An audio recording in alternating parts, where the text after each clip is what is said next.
Welcome to the kitchen at Second Harvest Food Bank. We're here cooking with Kristen, and Julie Humphreys is joining us from Second Harvest to tell us more about the food bank and all the great stuff that you guys do. And thank you for letting us use your beautiful kitchen. You bet. We love having Washington grown here because we're all about products grown in Washington that are donated to Second Harvest that we can then get out to families in need and people that are hungry. That's just amazing how big of a facility you have here. We are really a distribution center here at Second Harvest, and so we resource that food, bring it in here, and distribute it to 250 food banks and food pantries and through our mobile markets throughout eastern Washington and North Idaho. So, any idea how many people you are helping in the region? Yes, 55,000 people every week.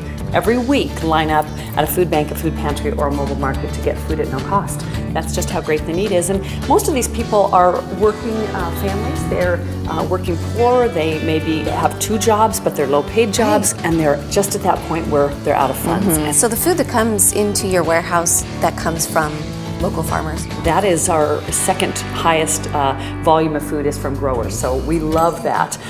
We also get a lot from Grocery Rescue, which is really neat because that means that we're taking care of some of the waste problem. So we'll get produce that's grown by area growers as well, but it's at the grocery store. It may be a day or so away from expiration, but it's still really good. We'll get that and we'll have it on someone's table that evening. Well, talk about the kitchen and how we get to spend a lot of time here, shooting our episodes for Washington Grown, but this is you use this to really do some great things here. Yeah, this is a teaching kitchen. So we built the kitchen thanks to generous donations by many donors here, and then we have area chefs come in here and teach community classes. We have our own chefs and dietitians on staff at Second Harvest that teach classes.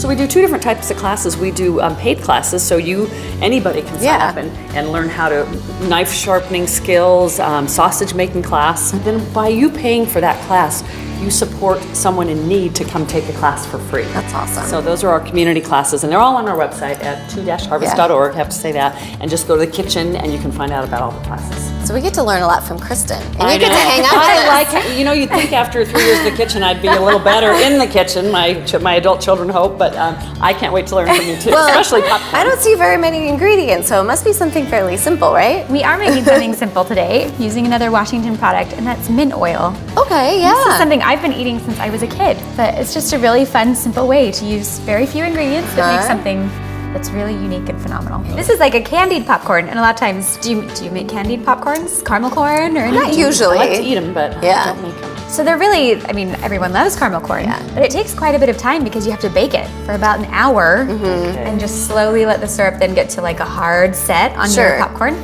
But I'm going to show you a clever little hack today, and we're just going to microwave it. Awesome. And it'll be done cooking in like less than 3 minutes. Mint, grown in Washington, and Tomas had a chance to actually taste some of the oil that you have out in the field. It's really strong. And you can drive by during harvest time, and you can, when the moment comes where we add it in. Yes. You'll know. Okay. But we're going to start by melting some butter. Once our butter is melted, Kristen stirs in sugar, corn syrup, and a dash of salt. While we wait for our candy syrup to boil, I start to air pop our popcorn. All right. Woo! There we go.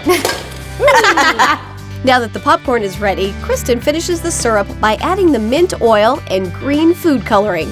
How much oil do you use? 1/8 of a teaspoon. Oh my goodness. Tiniest amount. But it's so concentrated that it'll give everything a really nice mint flavor without needing a lot of it. Once the syrup is ready, Kristen pours it on our popcorn and mixes it until it's coated. Then we heat it up in the microwave and repeat the process 2 more times. So we did it 3 times? Yes. 45 seconds, 30 seconds, and 30 seconds. Okay. Awesome. Now we're just going to put it in 9x13 that we just sprayed to help it not stick to anything. But this will just let it cool off a little faster. It does have a really fun color, so I think that's part of why my kids absolutely enjoy it so much. Once our mint popcorn is cooled, it's time for us to dig in. So crispy, kind of break it up a little bit. Yeah. Oh, this is a good piece for me. There we go. That was so good. It's really light. It's really light. And the mint is subtle. It's not like you're eating a mint leaf or something with your popcorn. And it's not like cloyingly sweet. It's just nice and light. Oh, that it's is really fabulous. light. I love the mint. To get Kristen's recipe for mint popcorn, head over to wagrown.com.